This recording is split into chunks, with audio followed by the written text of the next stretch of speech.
नमः शुद्धेभ्यः। ओम नमः शुद्धेभ्यः। नमः श्री वर्धमानाय निर्धूत कलिलात्मने सालोकानां त्रिलोकानां यद विद्या दर्पणायते। अहिंसा परमो धर्म की जय। महावीर भगवान की जय। प्रातः स्मरणे परम पूजाचार्य गुरुवर श्री विद्यासागर जी मुनि महाराज की जय। बोले आचार्य भगवान समय सागर जी महाराज की, आचार्य संघ की। एक सेकंड के लिए कैसा आपको लगा? जो शोरगुल था वो बिल्कुल समाप्त हो गया। शांति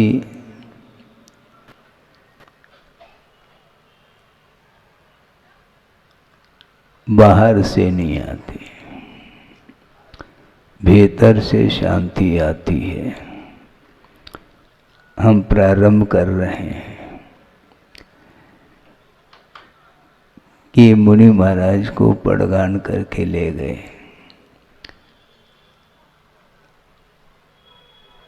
मुझे पड़गान करके ले गए और नवदा भक्ति पूर्वक प्रारंभ हो गया। खड़े हो गए, लगभग 2, 4, 6 मेंबर होंगे आहार देने वाले, और एक व्यक्ति उसी चौकी का था। उसके हाथ में थाली थी, दोनों हाथों से वो थाली पकड़ करके खड़ा हो गया और सारे लोग आहार देने लगे। उनको आकुलता होने लगी। सब लोग तो आहार दे रहे हैं और मुझे अवसर ही नहीं मिल रहा है। तो सभी मेंबरों ने कहा शांति तो पकड़ो। तो उन्होंने उत्तर क्या दिया? दोनों हाथों से थाली को पकड़ा हूं, अब शांति किस हाथ से पकड़ूं?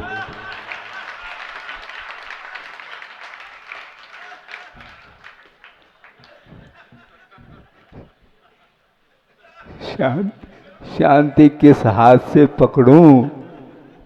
इसको बोलते हैं आकुलता तो होती ही है।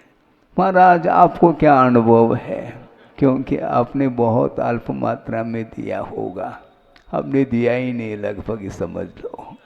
हाँ, जीवन में आहार तो ले लिया, लेकिन एक आध ग्रास आहार देने को मिला होगा बड़ी मुश्किल से। वस्तुतः शांति तो जो प्राप्त होती है वो कई प्रकार की होती है। सुख जो प्राप्त होता है वह कई प्रकार का होता है। एक शारीरिक सुख है, एक मानसिक सुख है और एक आत्मिक सुख है। इन तीनों में बड़ा अंतर है। शारीरिक सुख क्या है? भोजन कर लिया, 4-6 रोटी खा ली, बस भूख मिट गई। तन की भूख तनक सी, किंतु मन की जो भूख है हाँ, वो बहुत ज्यादा। मन भरता नहीं महाराज। अच्छा, कहाँ तक भरा ये तो बताओ। है? मन भरता नहीं कहते, कहाँ तक भरा है? मानसिक भूख बहुत विचित्र है ये, और ये परसापेक्ष सुख है। ये शांति जो है परसापेक्ष है। प्रशंसा की जाती है जिसकी, उसको आनंद आता है। लेकिन निर्णय सागर जी ने बहुत कुछ और कहा। हाँ, वो ओवर हो रहा था, लेकिन बीच में माइक मेरे सामने था नहीं, बोल कैसा सकता है।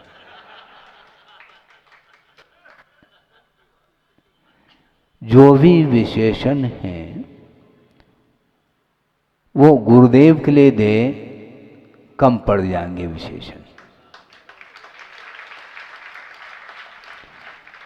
गुरुदेव के लिए अनंत विशेषण आप लगाओ फिर भी कम पड़ेंगे, क्योंकि असाधारण व्यक्तित्व है, अतुलनीय उनकी साधना है। उनकी वीतरागता के सामने और जो सामान्य साधक हैं, वह 0 वाट का जो बल्ब होता है ना, हाँ समझ रहे हैं आप, हाँ जो टॉर्च में भी प्रयोग करने में आता है, वो छोटा सा बल्ब है, एक छोटी सी चिंगारी है, और वो सर्च लाइट, हेलोजन। अब उनके सामने अपना क्या प्रकाश अस्तित्व रखता है, लेकिन फिर भी भाव रहते हैं, किंतु ओवर न करें। उनकी तुलना किसी से भी नहीं हो सकती।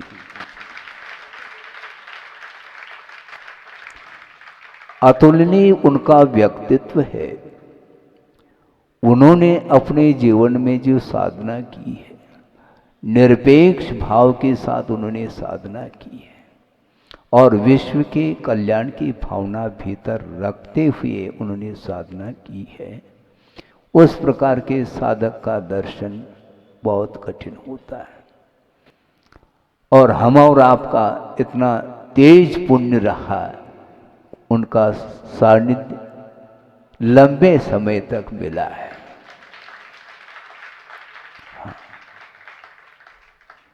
और अभी भी वो विद्यमान इसलिए हैं, उनकी वाणी विद्यमान है। उनके एक एक संकेत अभी भी कानों में गूंजती रहती है। उनका ये कहना था, अतीत अनंत काल व्यतीत हुआ है, लेकिन वह कार्य अभी तक संपादित नहीं कर पाए। क्या महाराज, और क्या, रात दिन जो कर रहे हैं वो तो अनंत काल से करते आ रहे हैं, किंतु जो नहीं किया है उसको करना है, जिसके माध्यम से आत्मिक शांति प्राप्त हो सकती है। लेकिन संसारी प्राणी शारीरिक सुख और उसके साथ साथ मानसिक सुख को प्राप्त करने के लिए लगा हुआ है, किंतु मानसिक शांति कभी मिलने वाली नहीं, क्योंकि वह परसापेक्ष है।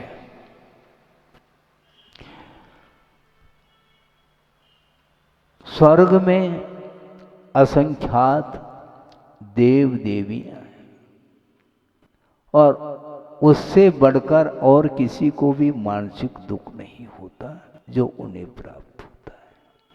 क्यों महाराज? सौधर्म इंद्र के अंडर में है, उनके अधीनस्थ है। सौधर्म इंद्र आज्ञा देता है, ऐश्वर्यवान होता है, उनकी दिव्यता अलग ही क्वालिटी की होती है। सागरोपम आयु तक उनके अधीनस्थ रहने वाले जो सामान्य जो देव हैं, वो अपने आप को दीनहीन अनुभव करते हैं, और सौधर्मेंद्र को जो आनंद आ रहा है वो भी सापेक्ष है, ध्यान रखो। अन्य देव यदि नहीं है तो सौधर्म का क्या अस्तित्व है, मुझे बताओ? कोई अस्तित्व नहीं। स्कूल कॉलेज वगैरह में प्रिंसिपल होते हैं, और टीचर ना हो तो उनका क्या अस्तित्व है? टीचर सामान्य है और ये विशेष है, और सामान्य विशेष का जहाँ तक भेद पड़ता है वहाँ तक ये सारे के सारे विकल्प ही विकल्प है। मैं आपके सामने आगम के अनुरूप कुछ विषय रखना चाहूँगा। बहुत सूक्ष्म विषय है। एक तीर्थंकर केवली होते हैं और एक सामान्य केवली होते हैं। आपके दृष्टि में वह सामान्य केवली और तीर्थंकर केवली हैं, उनके दृष्टि में कोई भेद नहीं है। केवल ज्ञान की दृष्टि से देखा जाए तो सामान्य केवली के केवल ज्ञान में और तीर्थंकर केवली के केवल ज्ञान में नो डिफरेंस, कोई भी अंतर नहीं। केवल ज्ञान में ऐसा कोई भी पदार्थ अवशिष्ट नहीं है जो उनके ज्ञान का विषय नहीं बनता हो। एक साथ एक क्षण में, एक समय में पदार्थ कितने हैं? अनंतानंत पदार्थ हैं जो कि चेतना चेतनात्मक है, मूर्ता मूर्तात्मक है। और उन अनंतानंत पदार्थों के अंदर अनंतानंत गुण हैं और उन अनंतानंत गुणों के अतीत अनागत संबंधी जो अनंतानंत पर्याय हैं, इन सबको एक साथ एक समय में केवल ज्ञान का वह विषय बनता है। इसके उपरांत भी उनके अंदर कोई हर्ष का अनुभव नहीं। हर्ष और विषाद, ये दो जो अवस्थाएं हैं, ये मोह की अवस्था है। मोह के अभाव में राग द्वेष रूप तरंग उत्पन्न ही नहीं हो सकते। पूरा का पूरा केवल ज्ञान में वह विश्व ही अवतरित हो रहा है। दर्पणायते, दर्पण के समान वह प्रतिबिंबित हो रहा है विश्व। इसके उपरांत भी केवली भगवान के लिए कोई न हर्ष का अनुभव है, न विषाद का अनुभव है, कुछ भी नहीं। केवली भगवान पदार्थ को जानते नहीं, ये ध्यान रखो। महाराज फिर क्या करते हैं? जानने में आता है पदार्थ। पदार्थ जानने में आना, देखने में आना और पदार्थ को जानना और देखना, इसमें बड़ा अंतर है। आपको मैं देख रहा हूं किंतु भगवान देखते नहीं, वह सारे सारे पदार्थ देखने में आते हैं। देखना और दिखना बड़ा अंतर है। इसलिए आचार्य महाराज कहते हैं, देखने में आ जाए कोई बाधा नहीं, किंतु मुड़ मुड़ करके देखो नहीं।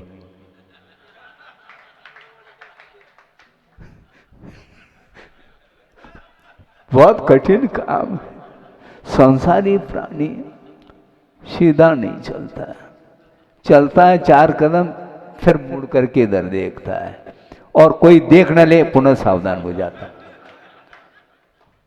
ये सब इच्छाएं हैं एक्चुअल में, ये सब मोह की ही करामत है।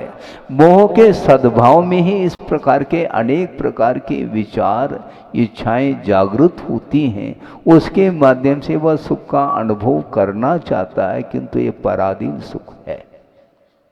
इंद्रियजन्य जो भी सुख है वह पराधीन है और अंत को प्राप्त होने वाला है।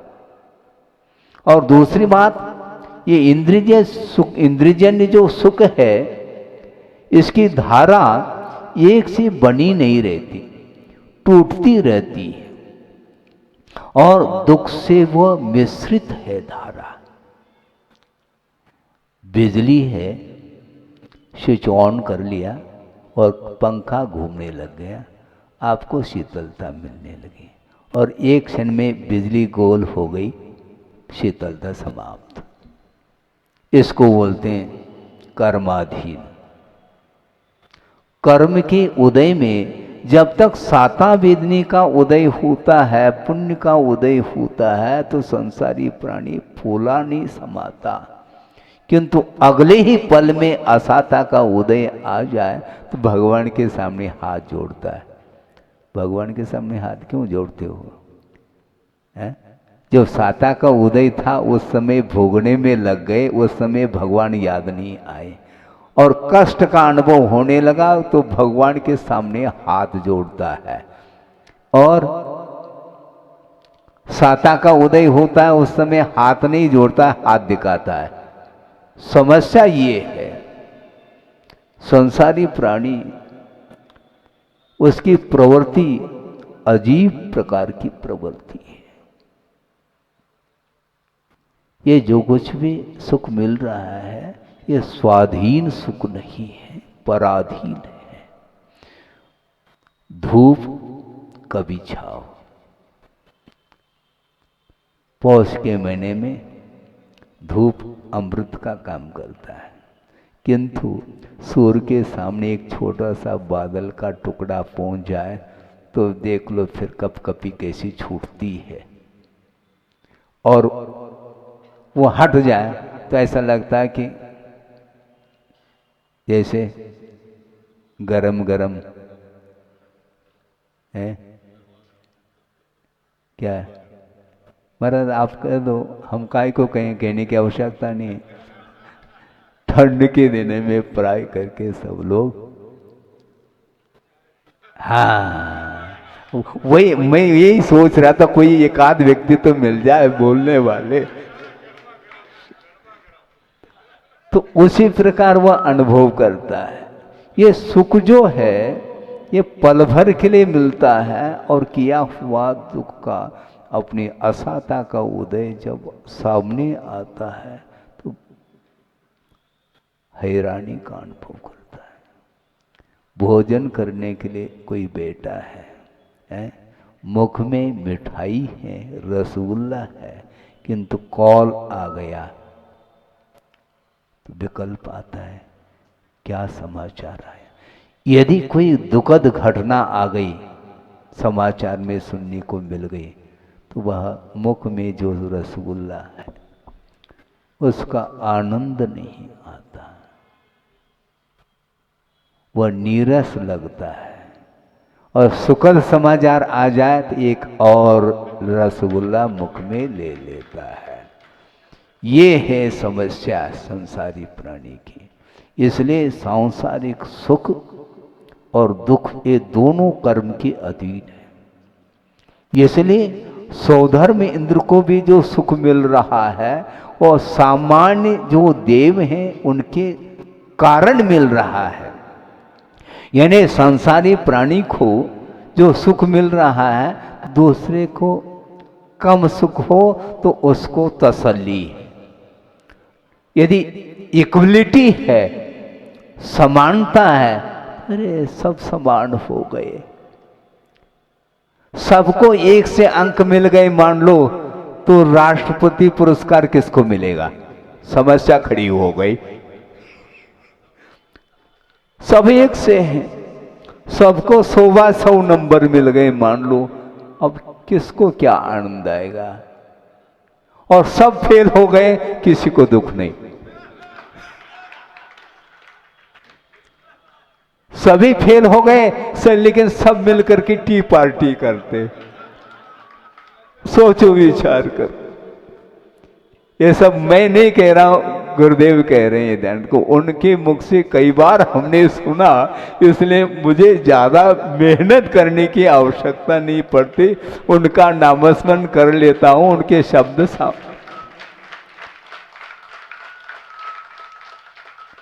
उनके शब्द आ जाते हैं, अनायास निकल जाते हैं। ये स्थिति है संसारी प्राणी की। सुख पराधीन है, कर्म के अधीन है और अंत को प्राप्त होने वाला है। ये शाश्वत नहीं है, ये नित्य नहीं है, अनित्य है।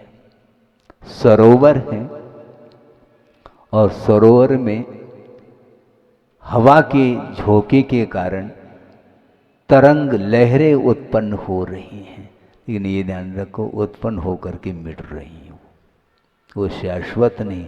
शाश्वत क्या? सरोवर है, शाश्वत सरोवर है। और जो तरंगे जो है ना, वह पर्याय हैं, अवस्थाएं वह क्षणिक हैं। बहुत कठिन काम, बहुत दिन की प्रतीक्षा है एक व्यक्ति के लिए। किसकी प्रतीक्षा? पुत्र रत्न की प्राप्ति हो और उसकी पूर्ति हो जाती है। लेकिन 4 दिन नहीं हुआ उस पुत्र का अवसान हो जाता है। जिस दिन पुत्र की उत्पत्ति हुई थी उस दिन मिठाई बांटी थी उसने, लेकिन 4 दिन बाद देखता है आंखों में आंसू भर आए। ये क्या है? क्या है ये? हाँ, ये क्या है? जातस्य मरणम ध्रुवम, जिसका जन्म हुआ है उसका मरण निश्चित है। जन्म की तारीख कथनचित निश्चित हो सकती है, लेकिन मरण की कोई तिथि तारीख निश्चित नहीं, किसी भी पल में अवसान हो सकता है।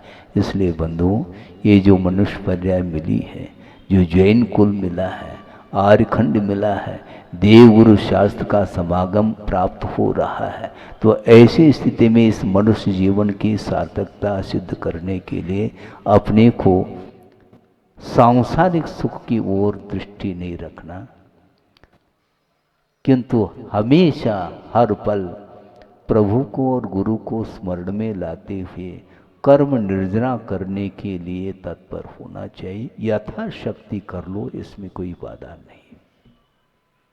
कभी भी अंत हो सकता है, रोक नहीं सकते। अनंत शक्ति है भगवान के पास, किंतु किसी की मरण को रोक नहीं सकते वो।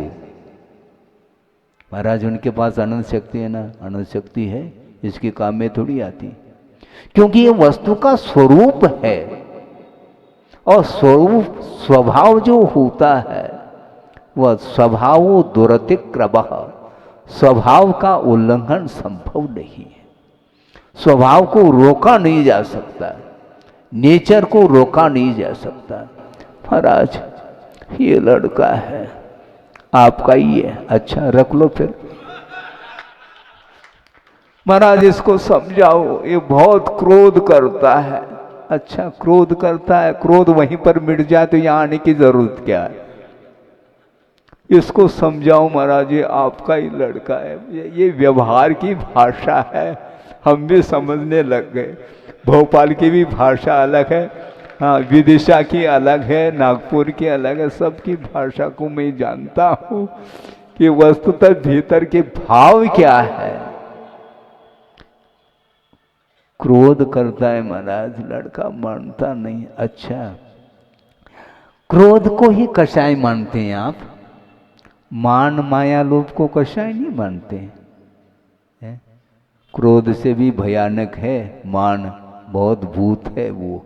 हाँ मान नहीं मिलता है, बेचैनी होती है। हाँ मान सम्मान का ये भूखा है, समय मिल जाए तो और अच्छे ढंग से मैं कह सकता हूं। है तो 9:30 बजा है।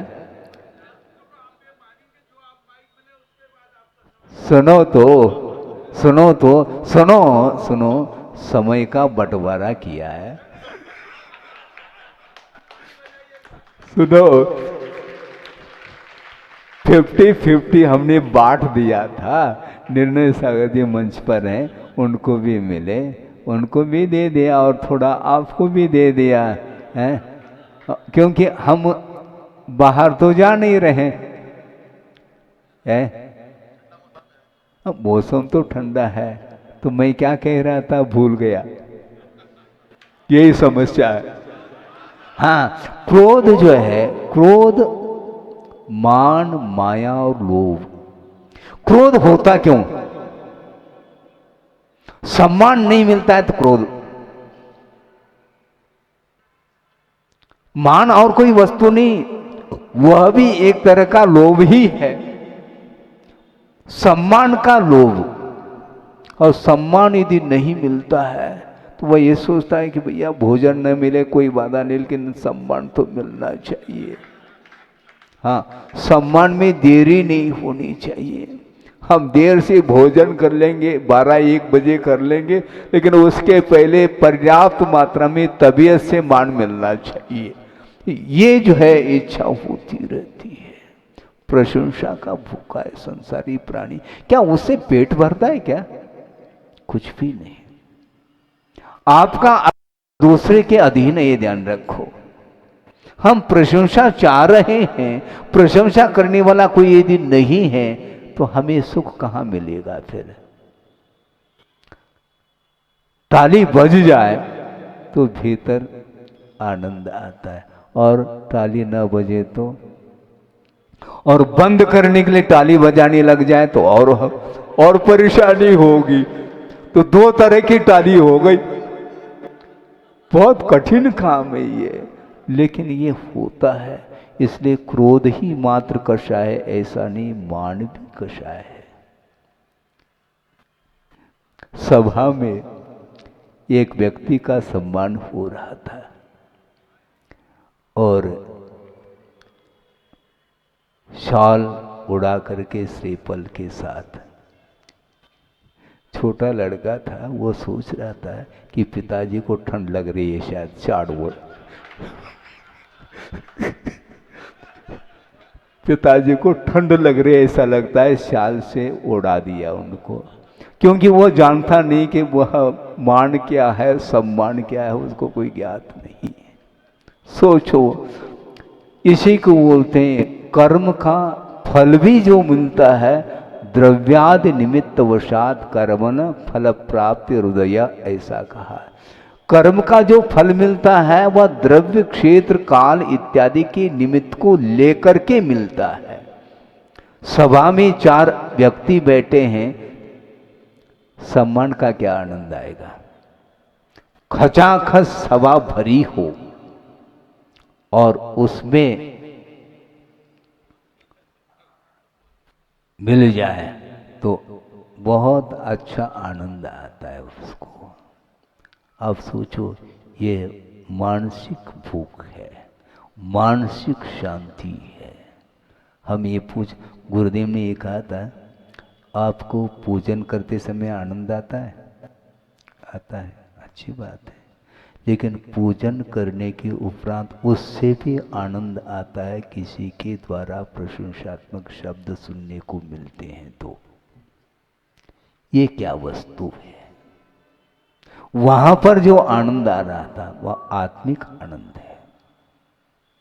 वीतराग मुद्रा का दर्शन करके, उनकी उपासना, उनकी अर्चना, पूजन इत्यादि करके वह पवित्र परिणाम कर लेता है, किंतु क्षण भर के पश्चात पुनः वह डिलीट हो जाता है, पुनः वह प्रशंसा आदि की बात करता है।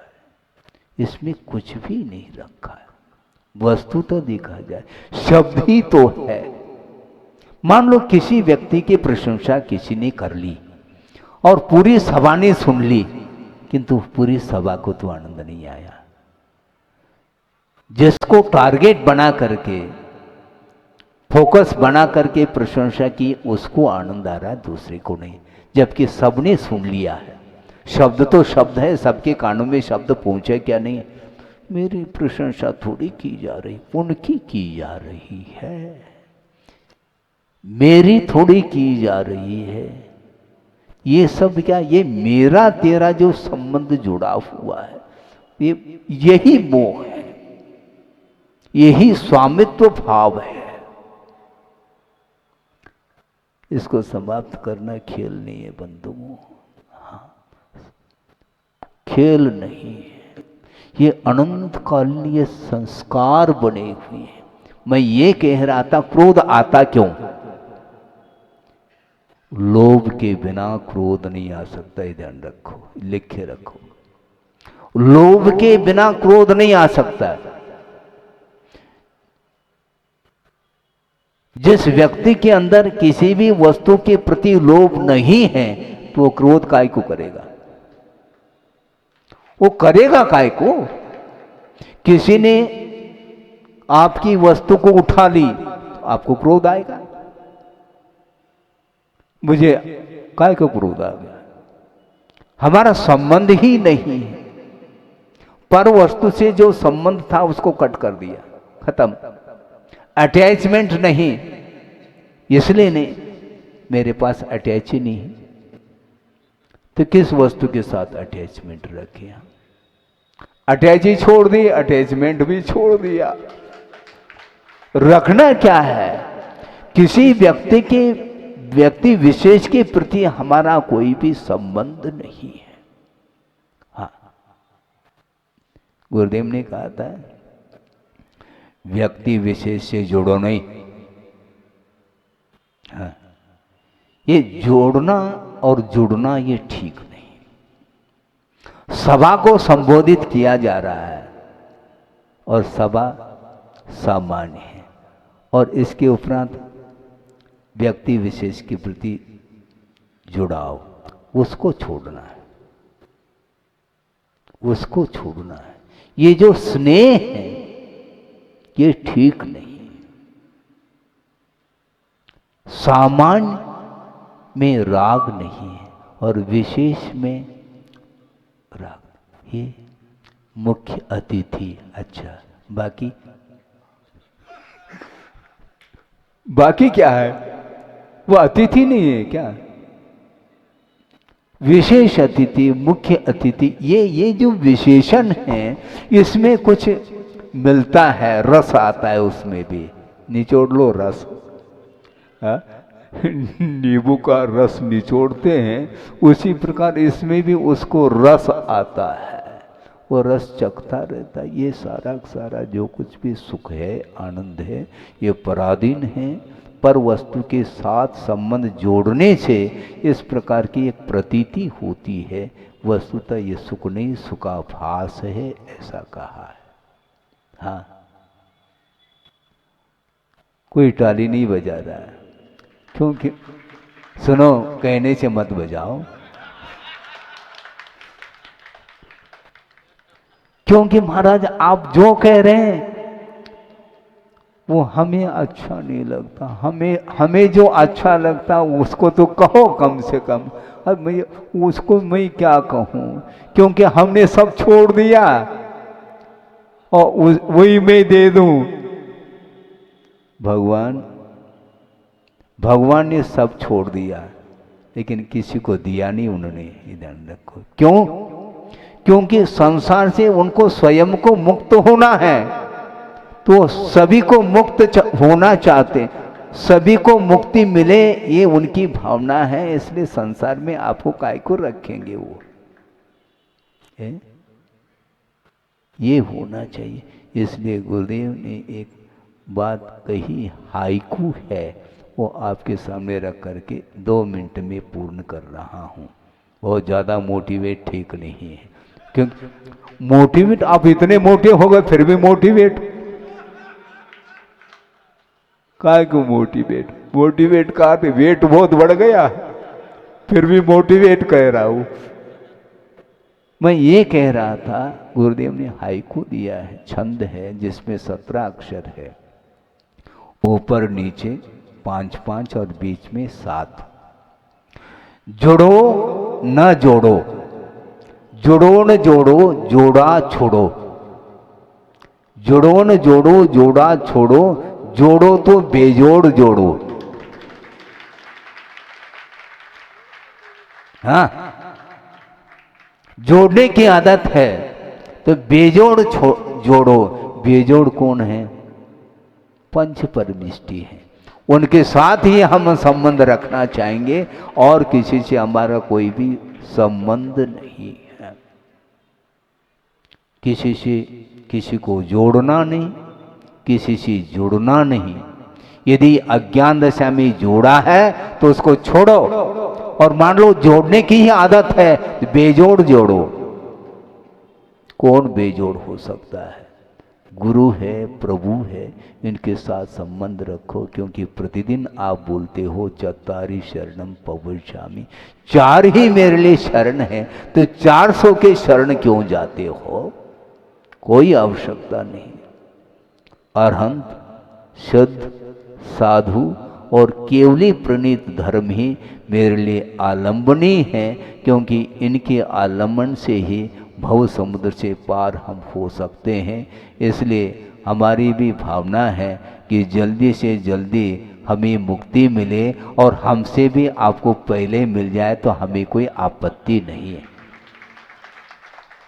पहले और बाद से क्या मतलब है? पंगत में बैठे हैं, परोसने वाला आएगा, हम मान लो लास्ट में बैठे हैं तो आ तो जाएगा, वो कहाँ जाएगा?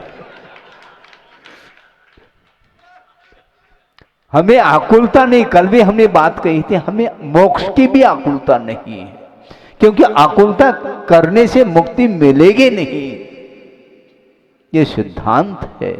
इसलिए ज़्यादा नहीं कहते हुए इतना ही कहना चाहता हूँ कि ये सांसारिक जो सुख है, इंद्रियजन्य जो सुख है, वो सुख नहीं, सुखाभास है। इसलिए वास्तविक जो आत्मिक सुख है उसको प्राप्त करने के लिए देव गुरु शास्त्र का अवलंबन लेकर के उनकी यदि उपासना निरपेक्ष भाव के साथ अथवा कर्म क्षय के उद्देश्य को लेकर के यदि आराधना करते हैं तो बहुत ही जल्दी अल्पकाल में हमें भी मुक्ति मिल सकती है। सबको मोक्ष का लाभ हो, इस पवित्र भावना के साथ अहिंसा परमो धर्म की जय। बोधि समाधि परिणाम शुद्धि स्वात्मोपलब्धि शिव शोक सिद्धि चिंतामणिम चिंतित वस्तु दाने त्वामंद मानस्य ममास्तु देवी। परम पूजाचार्य गुरुवर श्री विद्यासागर जी महाराज की।